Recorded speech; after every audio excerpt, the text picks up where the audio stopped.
Beautiful. So today we've got another episode of Becoming Cosmically You podcast, and we've got the amazing Angela Smith with us. Angela is going to share all her wisdom and all her knowledge, and she's also got an amazing children's book to share with you with a rainbow on the front. Like, how freaking awesome is that, right? Could it get any better? Rainbows. So, Angela, over to you. Let us know who you are, where you're from, what you do. Oh, thank you so much. So I'm Angela. I'm known as Angela M. Smith, author, if you're looking for me online. I reside in New Zealand. I've been writing since 2007. I put my first book out, which is this one called I Love Myself, and I've just updated it and re-released it. So I write motivational, uplifting books for children, all about diversity, inclusion, but the trick to writing a children's book is to show and not tell. Probably a bit Mm, like with us adults. We don't want, well, I don't anyway. I don't like to be told anything. I like to yeah. buck the system, and kids don't want to be told either. So if you're writing a story that's moralistic or you're telling a child, no, that's just going to turn them off because kids these days, I often say they come in wiser than us. Yeah. And so it's not for us to speak down to them or to them or at them. It's to draw out their wisdom and allow them to be. Mm, I And love and that. thank you. And this book, so that's the cover there for those of you Yay, watching. rainbows. And that makes me Yeah. really smile when I see your cover of your book.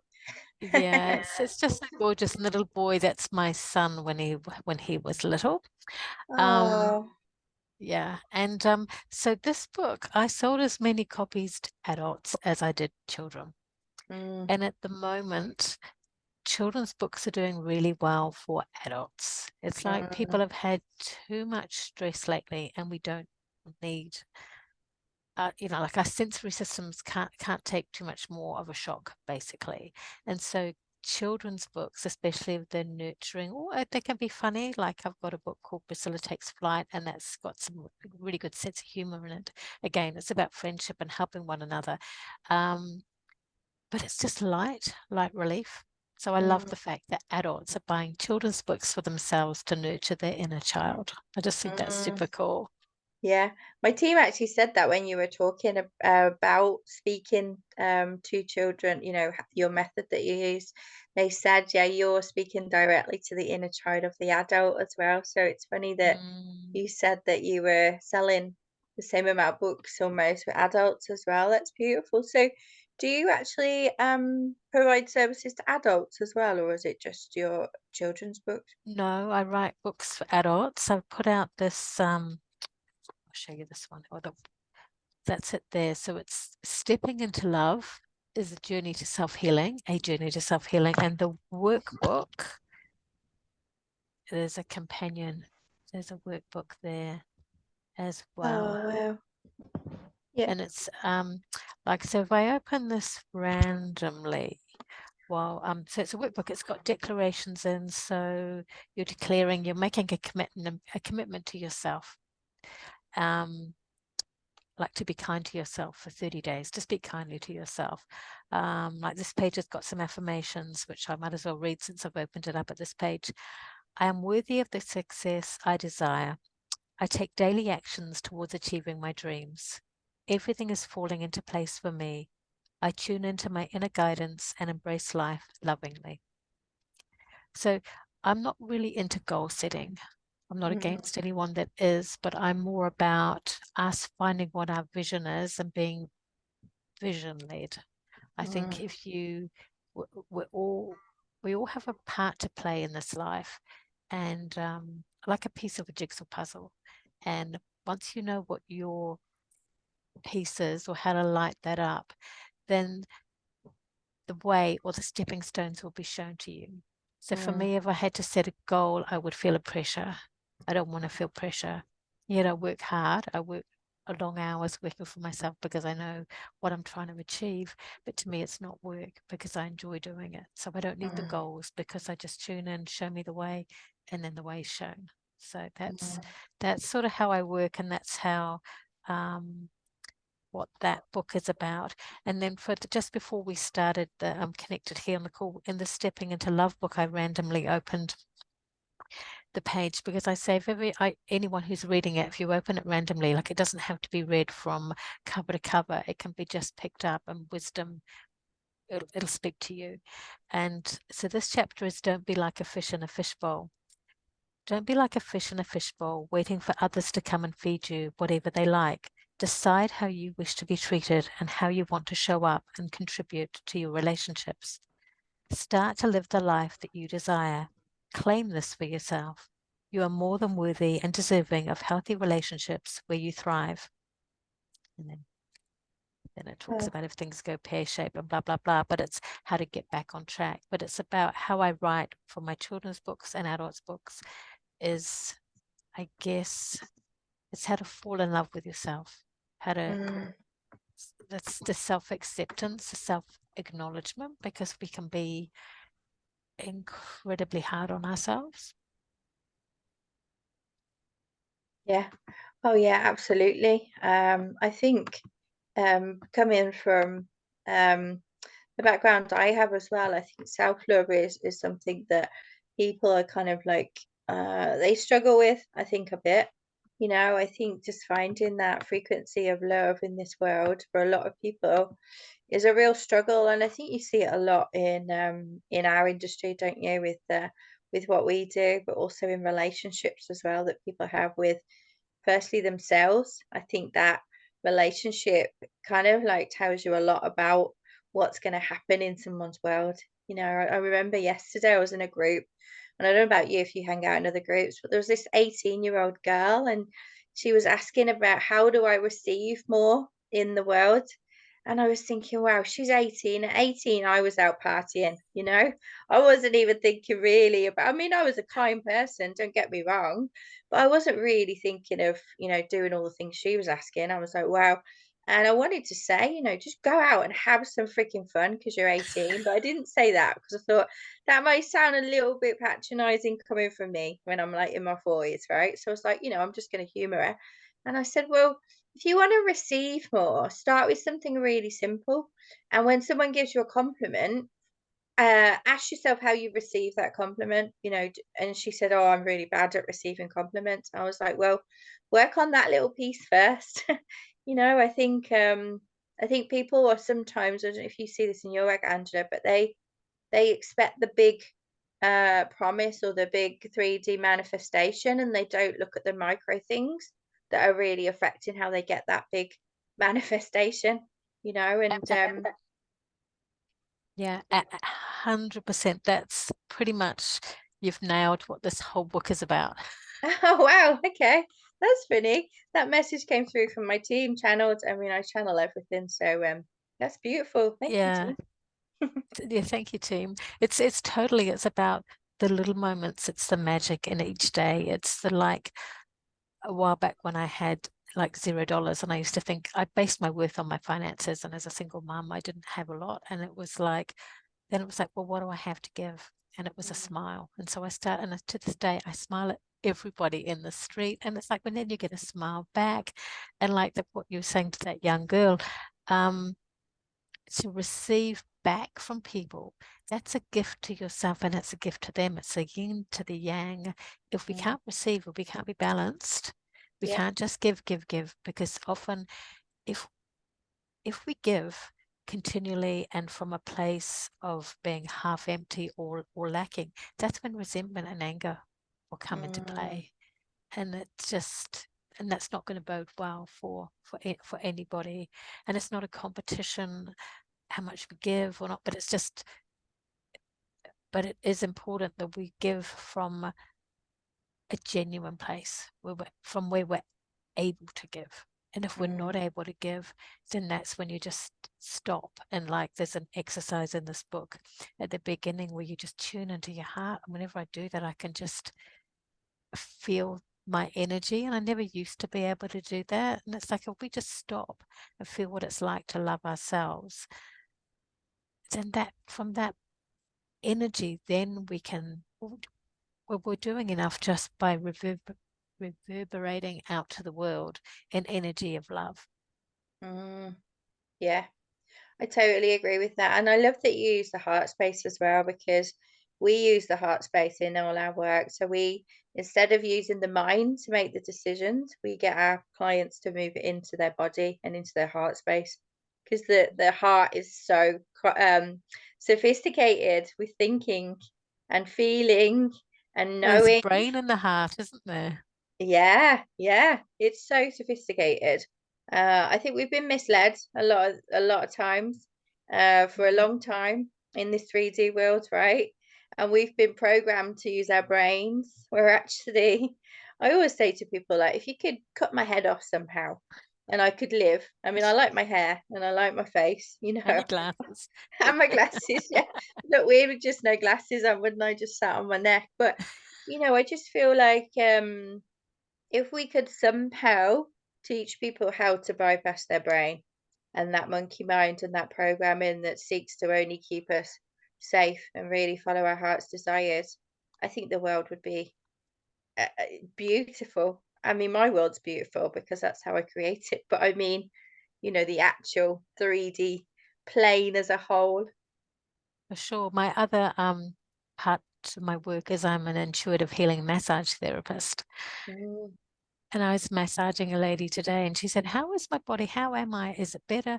And I said, "I think you've been thinking a lot." And she said, "Oh, yeah." She said, she said, "Yeah, I started thinking too much and worrying about work. Um, just yesterday, I started thinking about it and I was meant to get back today. And so I didn't because I had a headache." And I said, "Yeah, I can tell."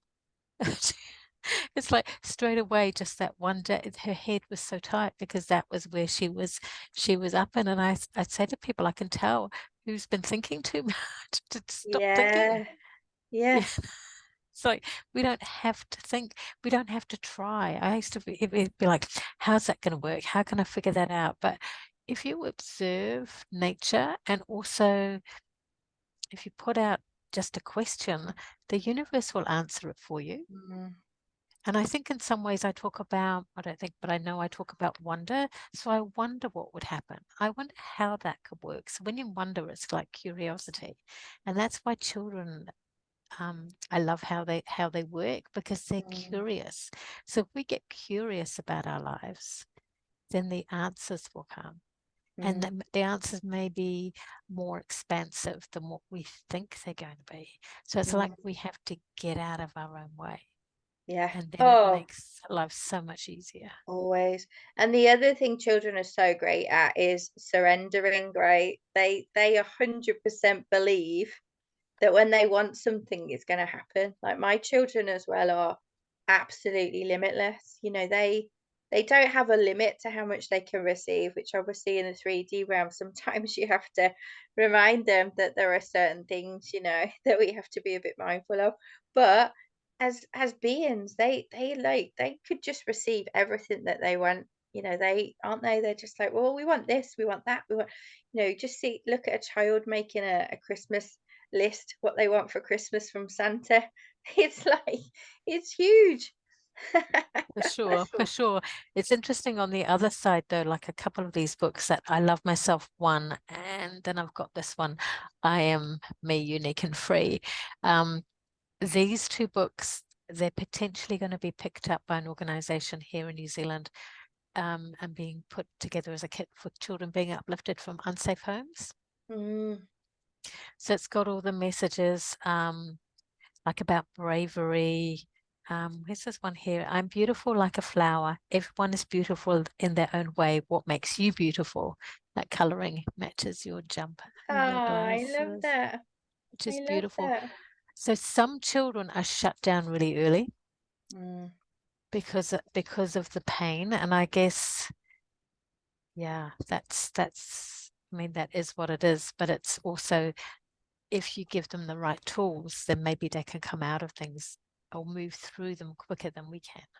mm, Because as yeah. adults, we label something as good or bad, but maybe children don't as much. Maybe that's what you're tapping into. This one is I'm calm like a bird drifting in the breeze. What things help you feel calm?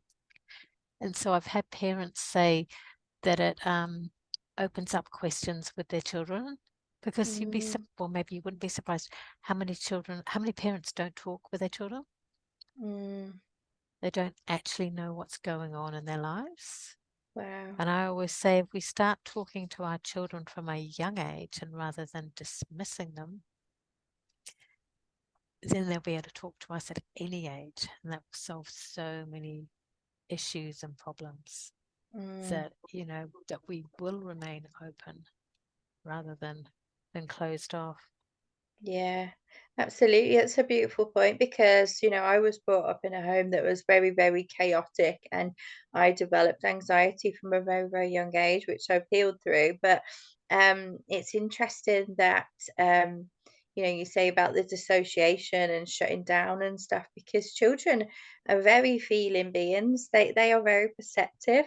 They know much more than we do most of the time because they can see it from all different angles, and they are Absolutely. just they are so bright. I've been guiding my children from a very, very young age, and we talk about things like energy and hugging trees and giving and receiving and boundaries and 3D realm above 3D fairies, all these things and Nice. dreams. And I think when I was younger, I was brought up in the zone where you were very much to be seen but not heard type of thing, and your opinion didn't matter.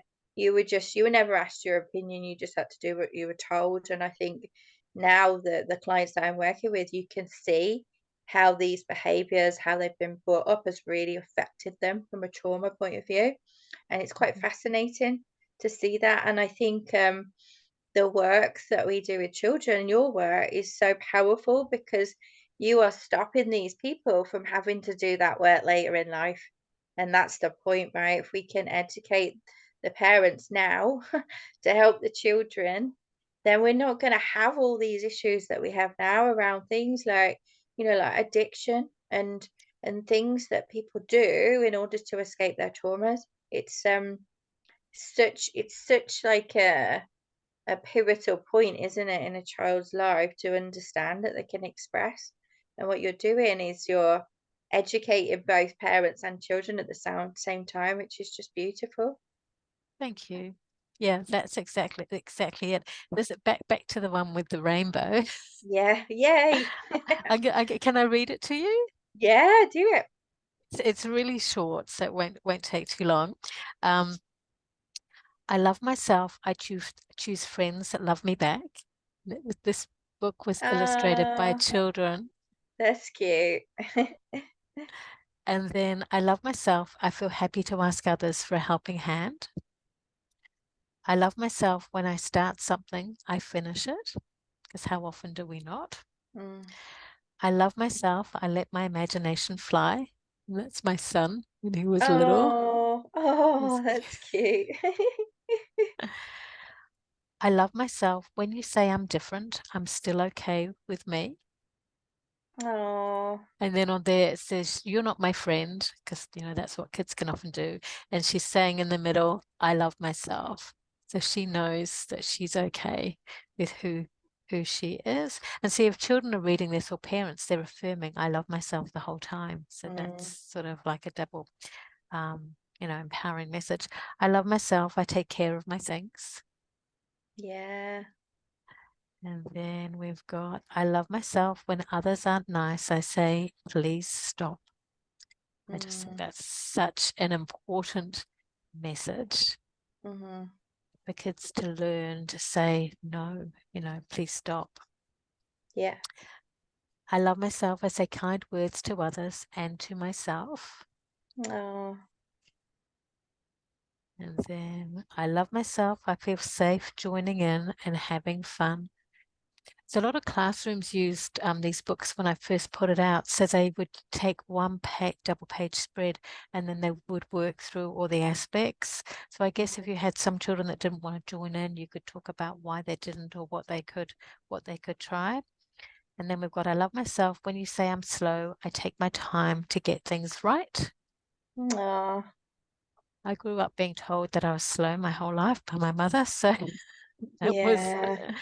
it's like, no, I'm just taking my time, because what's time anyway? Yeah, doesn't even exist, right? It doesn't. I love myself.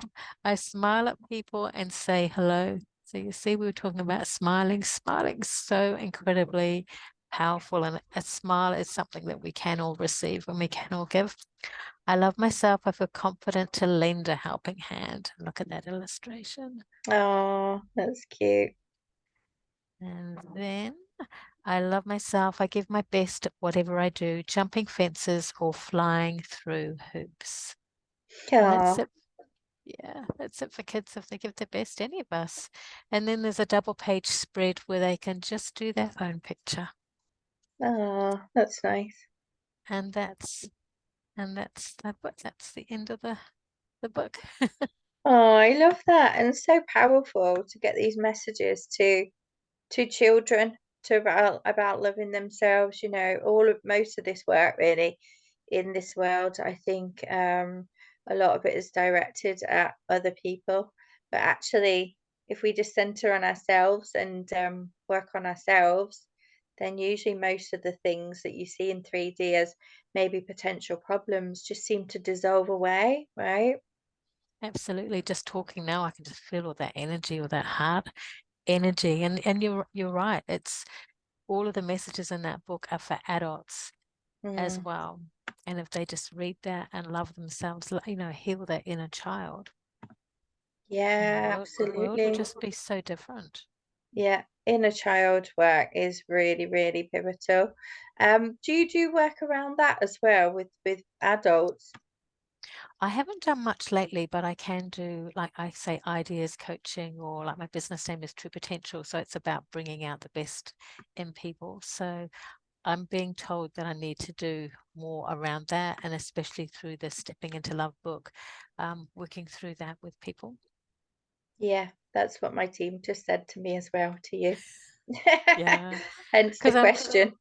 yeah, I'm really compassionate. It's like I turned 60 last year, and it's taken me such a long time to get to where I am, to be really happy and content within myself, and to be really Mm, compassionate with who I am and just feel so much love. And it's like such a good place to be in after having gone through a lot of my life. So I mm, feel like I can impart that to other people to a degree. Like some of my massage clients that come, they're really some of them have really high anxiety levels and different things, so we talk through things. So, and then I have people that come, they've lost their partners have just died. So I spirit do bring me a lot of people with like quite heavy cases as well, and I think it's because I've learned not to judge and mm. just to meet people where they're Where at. they're at. Yeah, yeah, absolutely. I think that's almost like a prerequisite, isn't it, in this environment, is to not judge anybody by their past. Because the thing is, most of us who are here to create the new earth with the new pathways, we've been through a lot ourselves, because like they say, the universe puts its toughest soldiers through the hardest of assault courses, and we've got the wounds. And I always say to people, I'm so grateful for that, because if I didn't have that, I wouldn't have the skills and the empathy and the ability to share stories to help people transmute their own. And I think that is where the power is in sharing stories. And it's one of the reasons why my own team brought me here to create this podcast, to give people an opportunity to share their own stories, to help other people transmute their own pain and their own traumas, and kind of normalize it, because we've all got stuff. Oh, absolutely. Because funny, because a story that came to mind, which I healed while writing that Stepping into Love book, was um, I was born how many weeks early? 10 weeks early, and Mm, I was a twin, and we were breech, and my mum hemorrhaged, and then my twin brother died the next day. And I was in an incubator for 6 weeks, and she didn't never saw him, and she didn't see me for 6 weeks, and we never really bonded. And so at times I didn't feel lovable. I didn't feel like I was meant to be here. And a couple mm, of years ago, it was just before we went into lockdown, my hairdresser said to me, I said, oh, birthdays are always funny. I said, because my parents can't exactly celebrate my birthday because it's always, to them, there's always something missing. Mm, And she said, have you ever wished your brother a happy birthday? And I said, no, not once. So I write about this in the book, because she said, I had a stillborn daughter, and she said, I speak to her every day, and I'm thankful for the time that I did have with her. And it oh, really shifted things for me. I've talked to people about it, and people that they've lost a partner and whatever, and it really shifts their perspective, so they're grateful and thankful for what they have had rather than mm, focusing on what is lost. And there's nothing wrong with feeling that grief and moving through it, but so mm, often we're still in the lack rather than, oh my God, look at the time I did have. And it was funny, because a couple of days later I thought, okay, I'm going to wish my twin brother a happy birthday. So I walked to the beach, walked down the steps and up onto the sand, and there on the sand was this great big heart-shaped rock. wow. Yeah, and I just knew it was from him, and I just started to cry, and it was like that was such a healing moment, that he was with me the whole time. And so Mm, that was such a, yeah, it was like, okay, writing that book was healing in so many different ways. And then Spirit would have me go through situations time and time again, like boundaries and different things in the book, that I thought I'd gone through, just so I could add more compassion into the book. mm. Because it was like, it's one thing to write about it, but it's also, you have to really deliver that message, and also you have to really have gone through something and healed it if you're going to be writing it and putting it out into the world. Oh, totally. And I think that's what a lot actually the industry is missing in a way.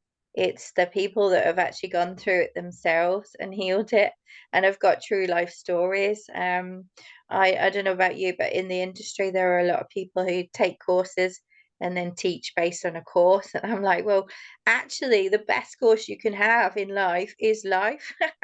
That's the best life lesson, right? Absolutely, absolutely. I think that whole system needs to crumble Yeah. because it does a Oh, lot of yes. lot of damage.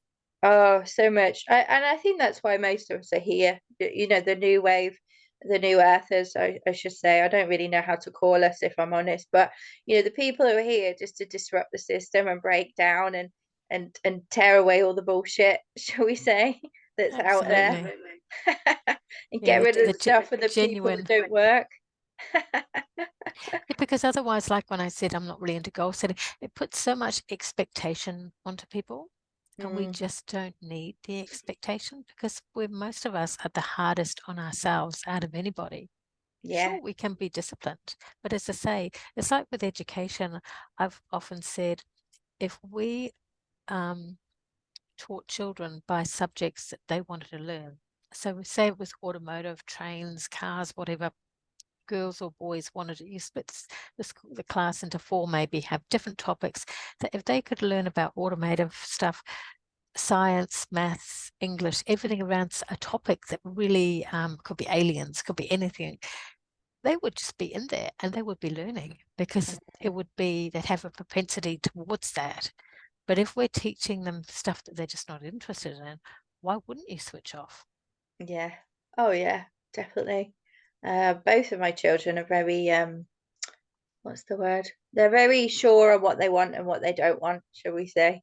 You know, and Nice. I always ask them, what do you want to do today, girls? What do you want to eat? You know, we have very few rules in our house. As long as you're kind to each other, as long as you eat your food, and as long as you go to bed on time, those are my three kind of rules, you know, just because Mhm. life and sleep and food are life in our house.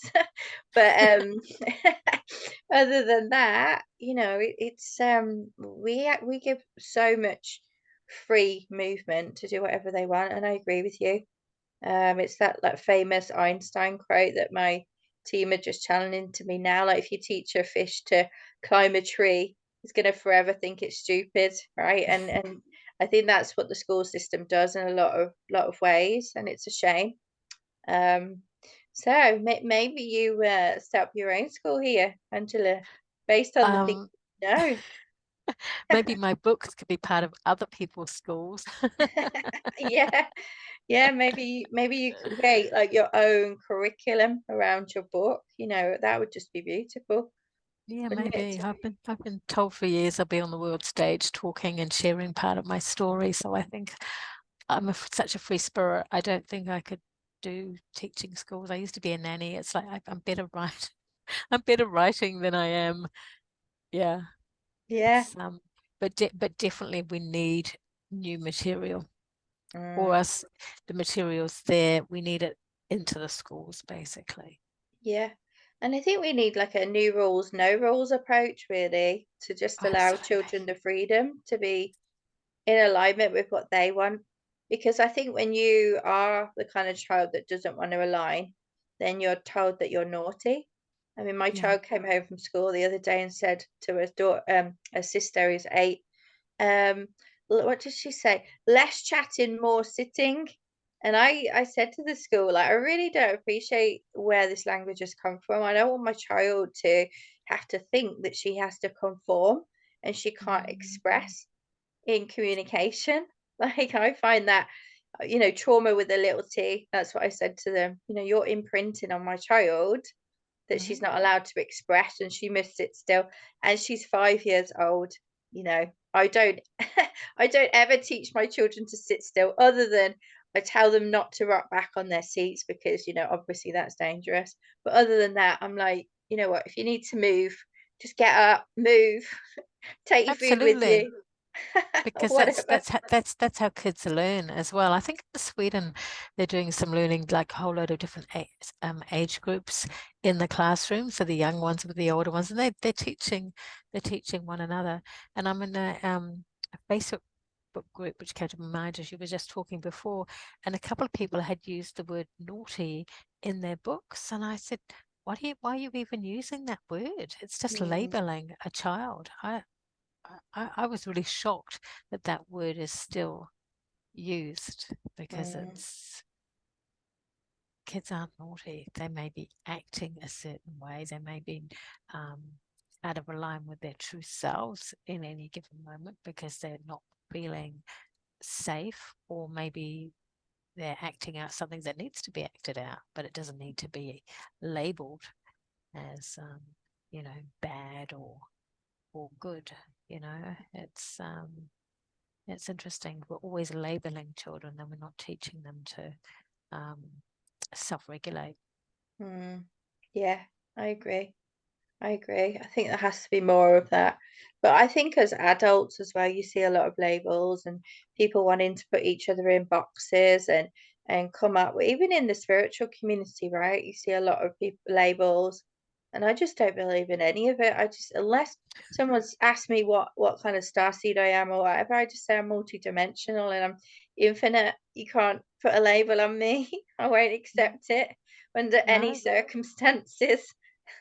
I agree. It's like, what, we've had enough of that. I think we just want to break free and that's why I love kids' books. I love getting lost in writing them as well, because it's my imagination.